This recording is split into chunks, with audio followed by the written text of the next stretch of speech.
But during ensemble, you sort of convey to each other what the areas not to go into. Well, it's sort of like when you venture out in traffic, you pretty much know where you should be going.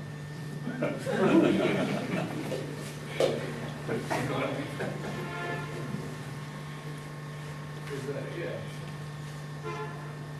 Anyway, it will just give itself. As long as you're open-minded and open-eared about it, will be everyone will be. Because it wants to take its own course. It doesn't. As soon as you start to try to control it and decide that I want to do this now, then it's going to fall to pieces.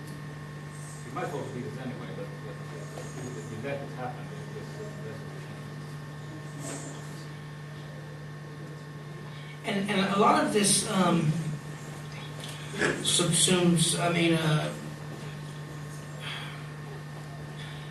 technically, there's another analogy with kind of stuttering. In the process of stuttering, there's been some research that people that stutter will listen to their own voice, and so they get distracted by it. Because the process of just speaking is actually the most complicated motor skill that humans can do. It involves over 100 muscles. So much more complicated motor skill than playing an instrument, actually. Playing an instrument might represent different ways of thinking, but as far as just motor skill, all humans to speak, utilize this motor skill, and they do it without thinking about it. Because if you think about it, the system resets in a sense. So like if I was to stutter, that represents kind of a system resetting itself all the time. And when people play music and they have technical kinks in their physical movements or in their ways of thinking, the system will keep resetting on them, and there'll be in effect a kind of a musical stuttering that keeps them from expressing the idea, just like saying. And one other thing is that they don't trust their internal model. You have to form kind of an internal model, and that's what it is with music too. If you trust the internal model, it will happen. The thing that you have in your head representing it. But if you don't trust it, it can cause a problem. It can cause stuttering or a system reset. And I still have system resets occasionally, but they may only just occur, who knows, pretty far apart or something. But in stuttering, you have, really close system resets. And that's what, and so that happens. I see that a lot in music. As far as when students are trying to learn technique, that's one of the more common mistakes that I see. They practice and they practice, but they're not practicing right, because they're just practicing the fingers as like the answer is somehow in the flesh and bone here, and it's not in the mind. It's in the mind, it's not in the fingers. Music is not a physical exercise. Music is sound. And it only exists in sound. And however you make the sound, however you can do it, however your machine, your body can achieve that, is valid. There is no right and wrong technique. There is what fits your specific, entity, physical entity, your body. And if you concentrate on a pure physical endeavor in order to get something done, you're never going to get it, because that's not where it is.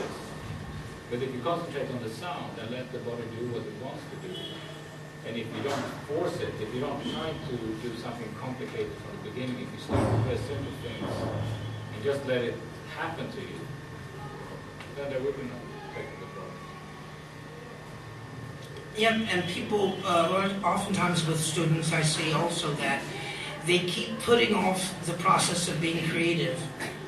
Right. For another day. It's like, I want to amass this knowledge, I want to practice this, I want to amass this, and then someday I will use the tools to be creative.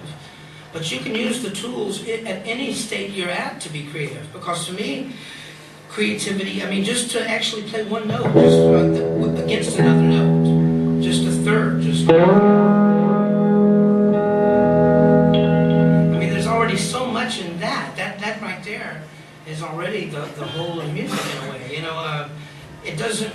One can be creative in any technical level that you're at.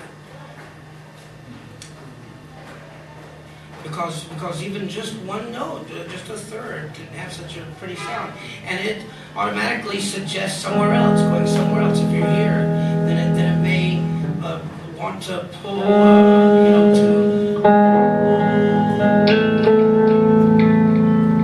know, and I think the Indian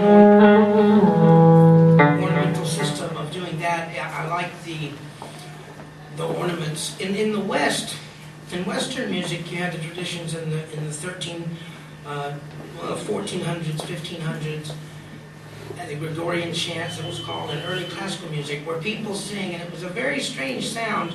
It sounded kind of alien, but when the composer was very good, like a Bach or Pergolesi or somebody, they would sing, and especially boys' choirs would have a sound like doo, doo, doo, like with almost no vibrato. It would just be, you know.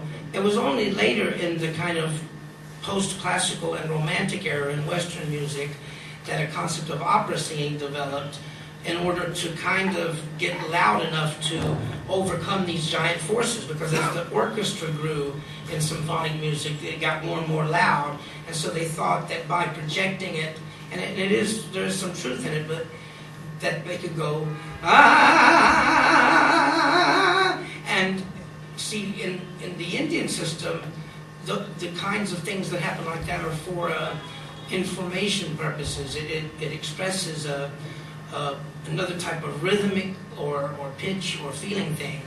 But I like it. So there was a time when a Western type of ornamentation and Indian ornamentation they were fairly close at one point, and then moved further apart from each other. But I prefer the kind of sound that has like a pure sound, and then there'll be a little vibrato or a little trill on it. You know, I prefer that to just a machine kind of sound that's just always doing a vibrato. That's the problem I believe that our Western musicians have, and that's caused me to gravitate in some aspects to the music of India, because I loved the way it would have the way that the ornamentation and vibrato, or lack thereof, was used. I thought it had a purity to it that really attracted me. It continues to. Sorry. There was a tanpura-like effect that you generated earlier when you were playing. How did you do that? I have a pedal here, a loop machine, and I can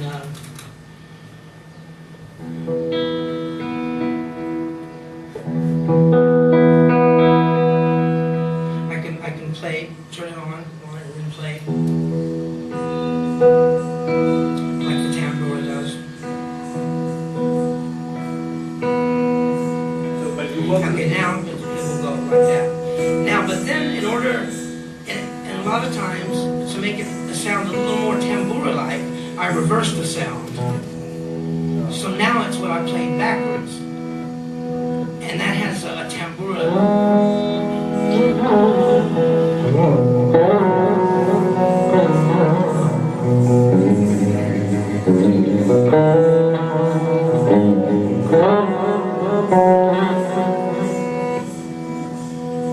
So I like this pedal because in the old days, in the last, I've been using kind of drone accompaniments, a pseudo-tambura type accompaniment for 6-7 years.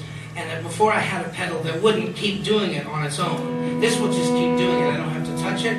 Formerly I had a pedal where I had to keep turning it on. So it would be like this. It would be that on,